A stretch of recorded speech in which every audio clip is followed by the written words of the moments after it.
Hello, lovely people. Today is Thursday, May 7th, and we are going to be learning today about approximating the area under a curve using definite integrals and integration. Today we are just going to be focusing on the integration part. We will get to definite integrals tomorrow. This is in Chapter 12, Section 6 in your book, and we're still in Unit 4B. So, finding definite integrals. This helps us find the exact area under a curve. Remember, yesterday we were approximating the area with rectangles, and I hope you noticed that the approximations got better as the number of rectangles approached infinity / the width of the rectangles approached 0. This is the same thing. As the number of rectangles approaches infinity, as we get more and more rectangles, obviously the width of the rectangles has to get smaller so they could all fit. And as this happens, the approximations of the areas got better and better.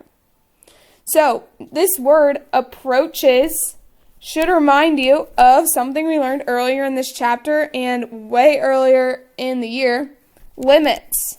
The exact area under a curve can be found using limits. Now, we are not going to do this with limits because there's this thing called, super important, the fundamental theorem of calculus. It tells us that this exact area can be calculated using what's called antiderivatives. So here's the rule for an antiderivative. Basically, it's the reverse of a derivative. So you know that for a derivative, you first multiply the coefficient by the power. So remember, you bring down the power and multiply it by the coefficient.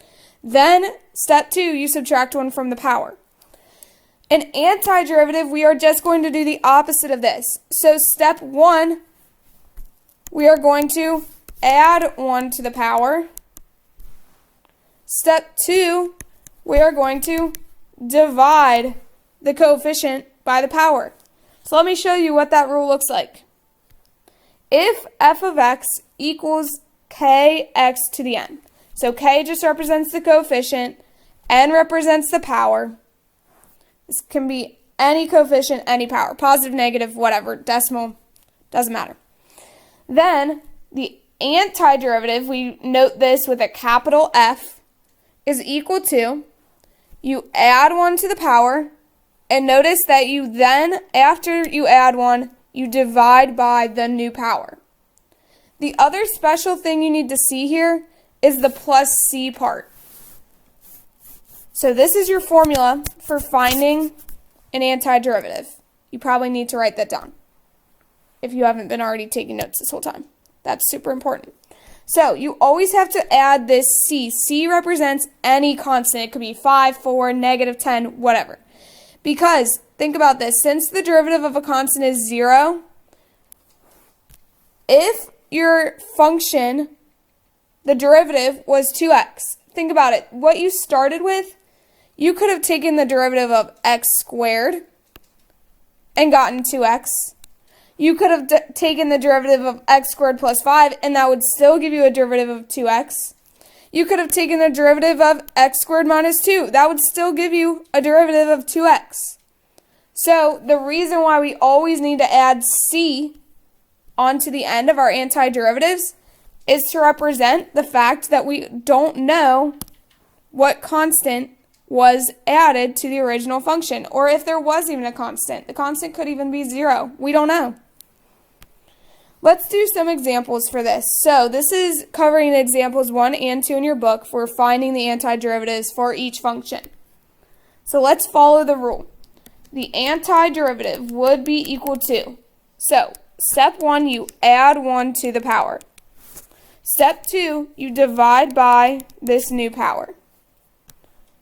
So let's simplify this. We get 3 to the x cubed, 3x cubed divided by 3.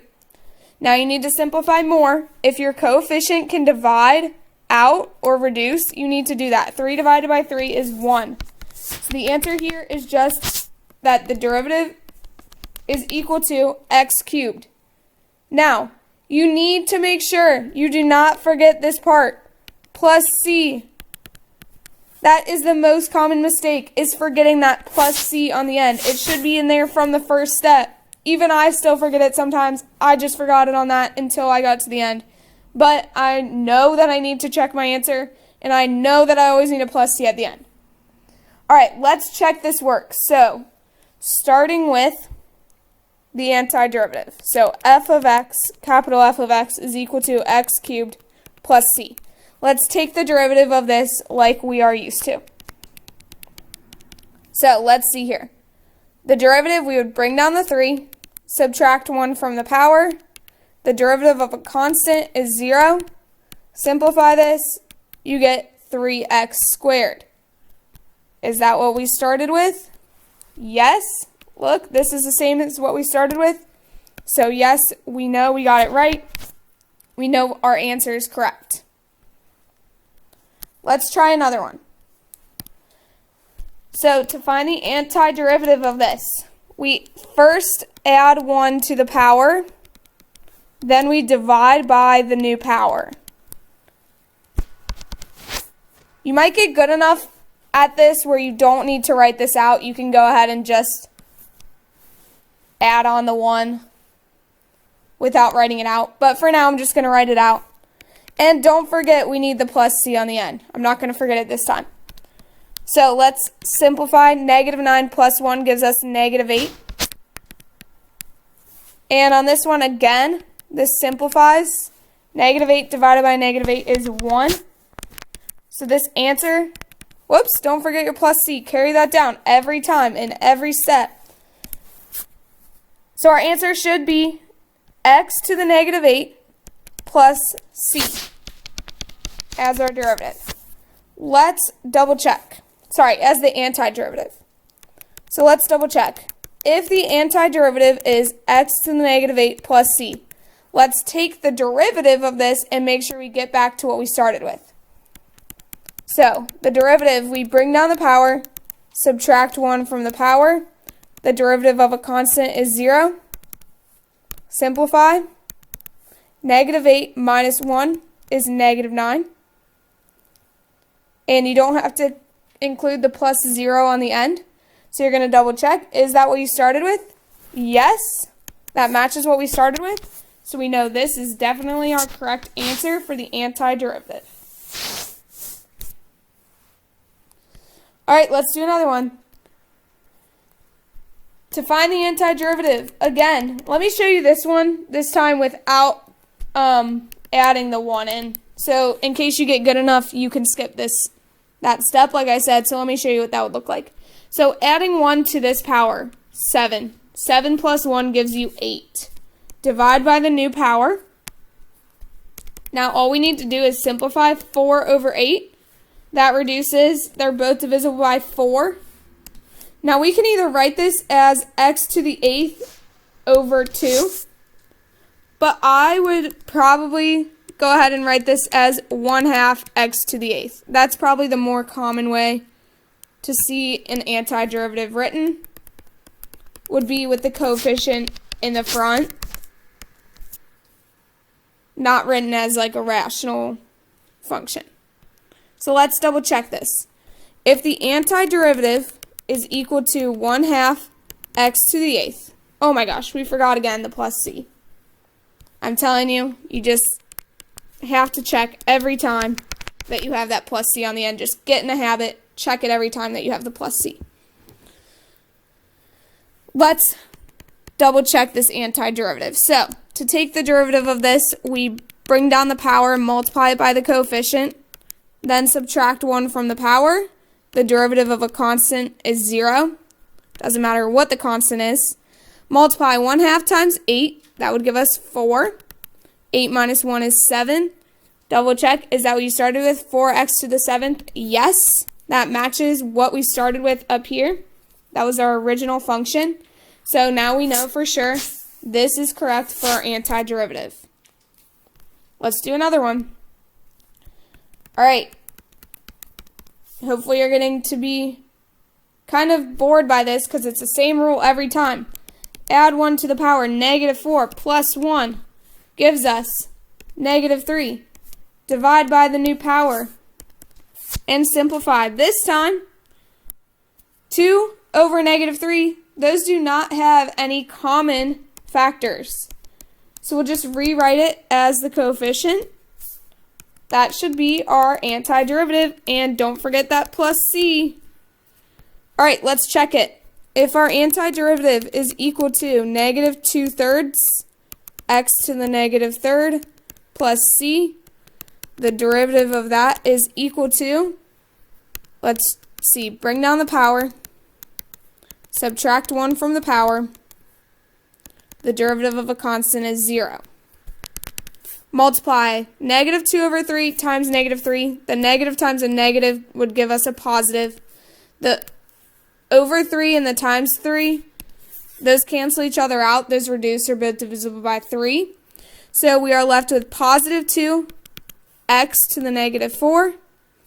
Double check, does that match what we started with? Yes. So we know that our antiderivative was correct. All right, we can also do problems where we have more than one term. We'll do this just like we normally did for a derivative. So what we're going to do is focus on one term at a time. So for the antiderivative of this function, we're just going to go term by term. So we add 1 to the power and then divide by the new power. All right, once you're done with that one, we move to the next term. You can leave the minus sign there. The sign does not really affect this. So let's see, 8x, add 1 to the power. So it was technically a power of 1. So we're going to add 1 to that and divide by the new power. Next term is the 5. So let's see. Technically, this would be x to the 0. So what we're going to do is we're going to add 1 to the power, divide by the new power. Again, if you wanted to skip where it's the plus 1 and just make this 3, 3, 2, 2.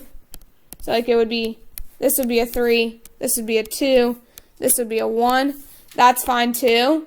I'm just showing it out with the rule for this one since it's multiple steps. All right, we have that last term finished. And don't forget we need the plus c on the end. Now let's go ahead and simplify each term. So we have x cubed over 3 minus 8x squared over 2 plus 5x over 1 plus c. Now, we could leave it over these denominators. The one that you definitely have to change is this. 8 and 2 are both divisible by 2. And dividing by 1, we don't need to write that. So I like to write it as a coefficient, but it's really personal preference. That's what I get for my antiderivative. Now let's double check it. So if my antiderivative is equal to 1/3 x cubed minus 4x squared plus 5x plus c, let's double check. Take the derivative. So you bring down the power, subtract 1 from the power. Same on every term. Bring down the power, subtract 1 from the power. Bring down the power, subtract 1 from the power. Derivative of a constant is 0.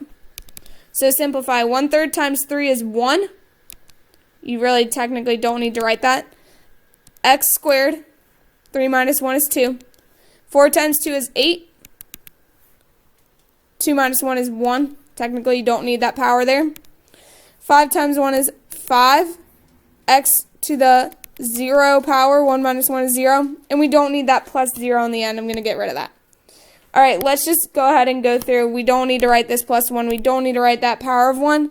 X to the 0 is technically a 1. So we don't need to write that either. So we have x squared minus 8x plus 5.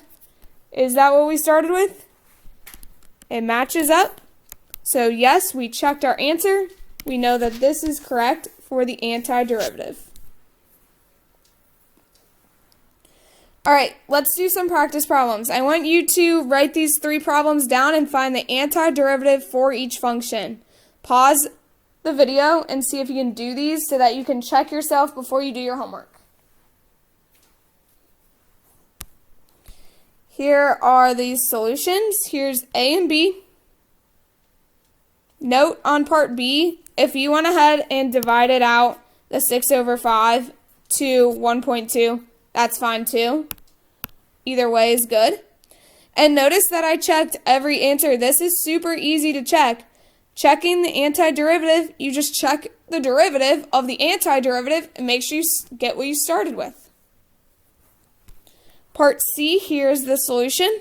This was probably the most difficult one. You had to do 3 different terms on this one. And that's all. Here's your homework for tonight. You have page 789, numbers 2, 4, and 10. Your reflection question today is number 3. I need you to answer what specific questions do you still have about today's lesson. If you don't have any questions, please make up a similar problem and solve it. Thanks, guys. Have a great day. Bye.